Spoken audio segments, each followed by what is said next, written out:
I thought you were platform. about to say you're a big gay. I was like, thank you. You're a big gay. You are A you are big old Car- gay. you are Cara Delevingne. Um, Yeah. there we are. There we Hi. are. Hello, Cara. How are you? Nice shirt. So, thank you. I appreciate the compliment because you know what I did is I tried to find the gayest shirt I could in my closet. Oh my God, I And love you so I much. I mean, in honor of like what is maybe the gayest thing I've seen on TV in a very long time, I felt like it was necessary. I'm so glad. That's what should be on the main title page. Is like the gayest thing you've ever seen. Maybe it'll draw more people. Oh, we love it. You can write my story for me if you Thanks. like. How are you? I'm wonderful. How are you? I'm really well, thanks. I have to tell you up front, aside from the shirt thing, Mhm. that I wish that I knew you when I was a 16-year-old tortured and suicidal queer kid, We could have been because friends. well, we could have been friends. We could have been friends, but more than that, like then you would truly understand why the show is so important and means so much to like 16-year-old gay Chris. And I just think Yeah. of all of the people in the world now, including some family members who are like going through identity stuff Mm. and what you're putting out into the world is like a big queer hug. It felt like a big queer hug. Oh, It really did. Yeah. Yeah. that's the sweetest thing I've heard. Thank you so much. That really like, thank you. Yeah. It's also coming out at a time when young LGBTQ plus people are being told that if they're queer, they can't be who they are. And, that Yeah. is really touched on in the show in a way I don't think I expected it to be.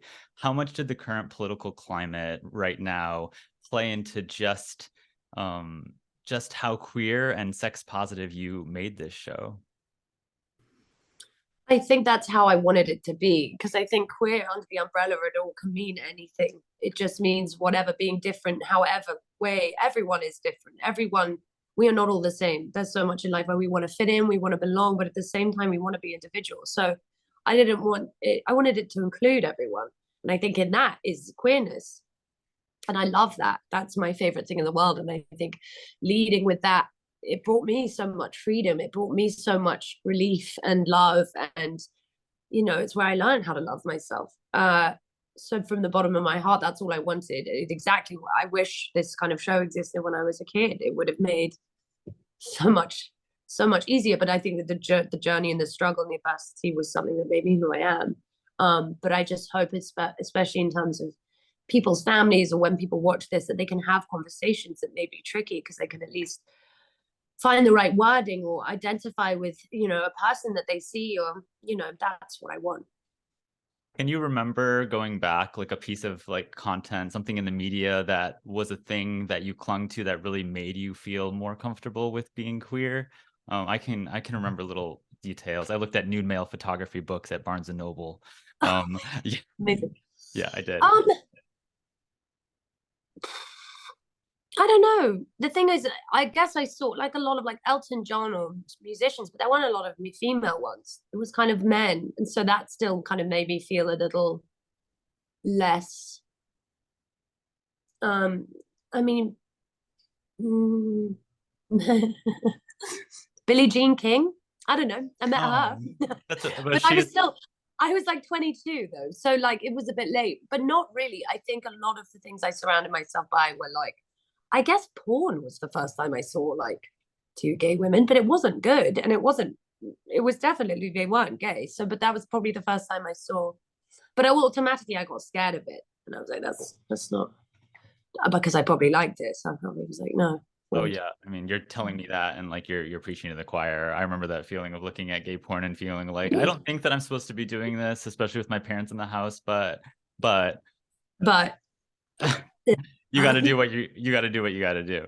Um yeah, uh, I I've talked to you a little bit about this, but I think you are a big deal star and this is important because of your I thought you were platform. about to say you're a big gay. I was like, thank you. You're a big gay. A You are big old gay. you are Cara Delevingne. Um, Yeah. but I just think that like you have this platform. You've been in the limelight for a very long time. You have a massive following, which is why this show is so important. And I was wondering, as you've been trying to figure yourself out, what are your feelings on how you've seen yourself versus how the media has portrayed who you are when it comes to gender identity and sexuality. I think those things are so different, and I wonder how you perceive it as the person who's going through it. Um, I think a lot of the times in the media I was playing a part always, but I was comfortable doing that because it meant I could kind of keep my own life myself. But then, to be honest, I didn't really ever process or kind of actually deal with anything or see what I was going through as I was going through it. Because inside, I felt just confused and very lost and very without an identity almost. Because that was something. My identity was work. My identity was the parts I was given or the person I was meant to be or the brand I was working for. It wasn't really ever me. So it was a whole big old mess, really. It doesn't really make sense. But then I think in this show, looking back on it, I realized how much I love being a woman. Like, I am gender fluid for sure, but I like to play with like between masc and femme and all those things. And I just think the binary of gender was so constricted when I was younger. Like, boys play with this and girls play with that. And I didn't like what girls played with. That's just not, but that didn't make me a boy. That didn't make me like, but I got confused within that because I just wanted the same opportunities, Mhm. you know? But again, I love playing in that. But again, I like to now decide when I really want to be super, femme or not. It's like I like to be able to decide that. Because generally as a person, I just like to be comfortable Yeah. in like what I look like and what I wear. But inside, I'm a woman and I'm sensitive, but I think it's a lot deeper than that. Like I have a lot of masculine energy in me, as we all do. We all have feminine and masculine energy, every human being. So I think that was a big thing for me because I did question it a lot. I was like, "What am I not wearing? What am I?" Sure. But I'm Yeah. not.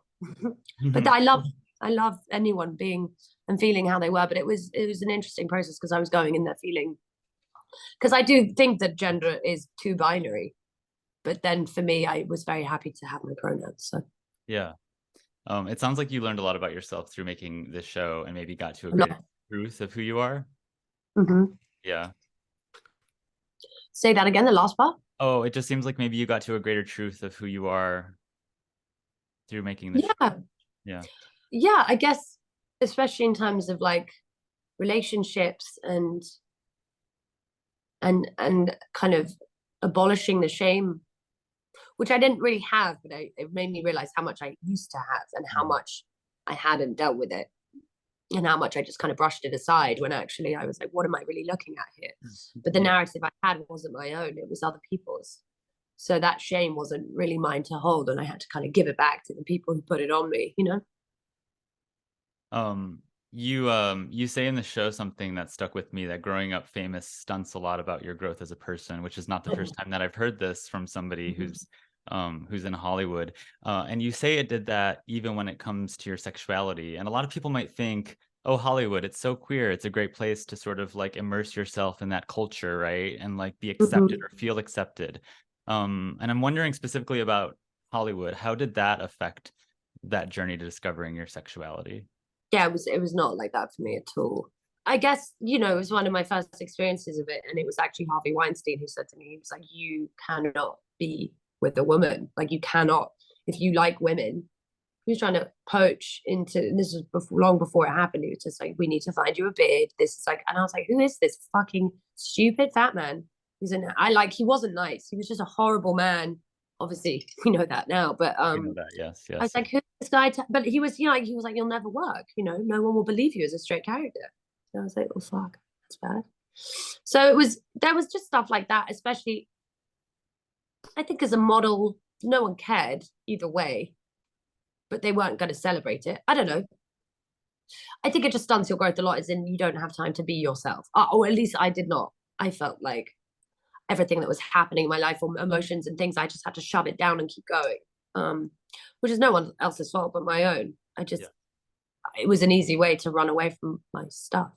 Now, thinking about this show and self-discovery, it is a journey. You sound like you're still on it. Oh, God, I am still on it. I mean, I guess like I'm reconsidering who I am at 40 years old, Mhm. and I think we do. Like we go through eras, and we're like, well, maybe I can become a different person because the culture has changed.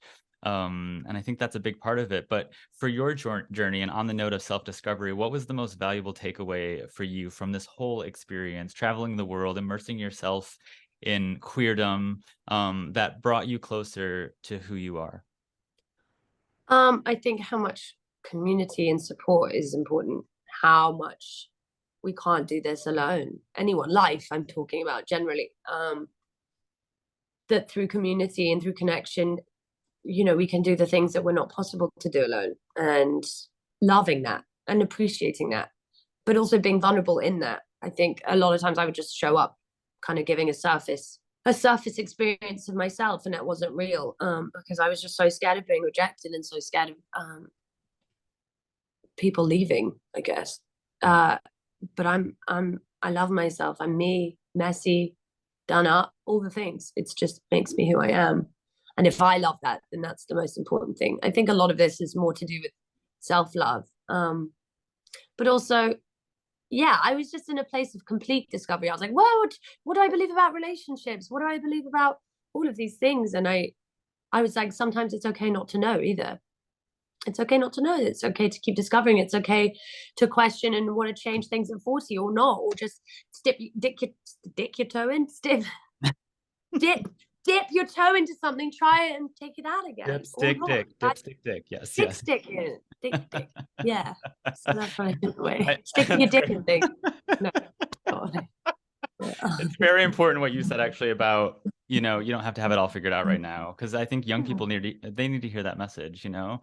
I think they need to, there are young people that I know of that I'm thinking about in my own life who are young, very young, who are like, I think they think that they need to put a label on it. Like, I think Yeah, there was so many moments where I thought I had it all figured out, where I wanted to so badly have it figured out because I was like, then I'll feel safe. But the problem is it doesn't work like that. And sometimes you end up running into a dead end when you think you know it and you just don't. And it's okay.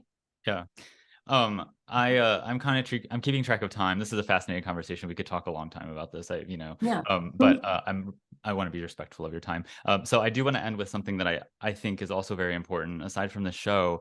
Queer representation on Only Murders in the Building is also a big deal because that show attracts a demographic that perhaps is not. Huge demographic. Yeah, Yeah. and I was but so people who are grateful. not maybe like seeking out a show about sex, right? Like it could be your not your mom, but a mom who like I'm thinking of like a Midwestern mom who might not like see queer representation, right? Or might not seek out Planet But Sex. that's why shows like that are so brilliant, because it's not a gay show where people go, oh, this is, I know, I'm the L word. We know what we're getting here.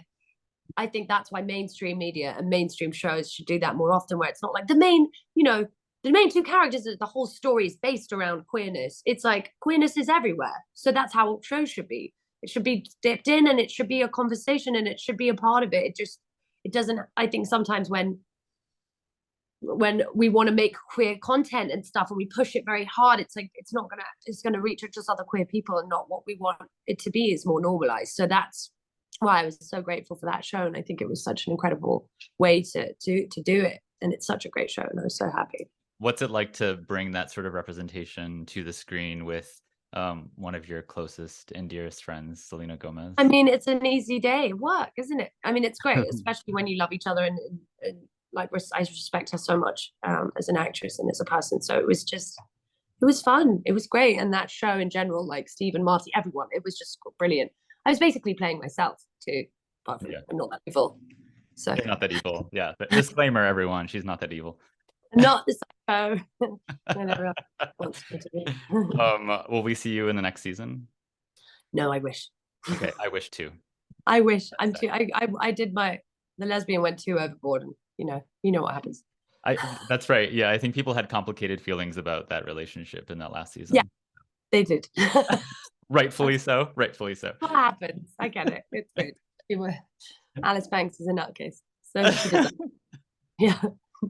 Kara, thank you so much. This has been a real delight to talk to you, and I'm so happy this show exists. Me too. So please do another season of Keep it. wearing that shirt with pride because it's magnificent, like you. Oh, that's so sweet. I will. I will. because you said so. Thank you so Cara Delevingne said so. So now I have to wear it. There's no choice. You take care. Thank you so much. It's all right. Bye-bye. Bye. Bye.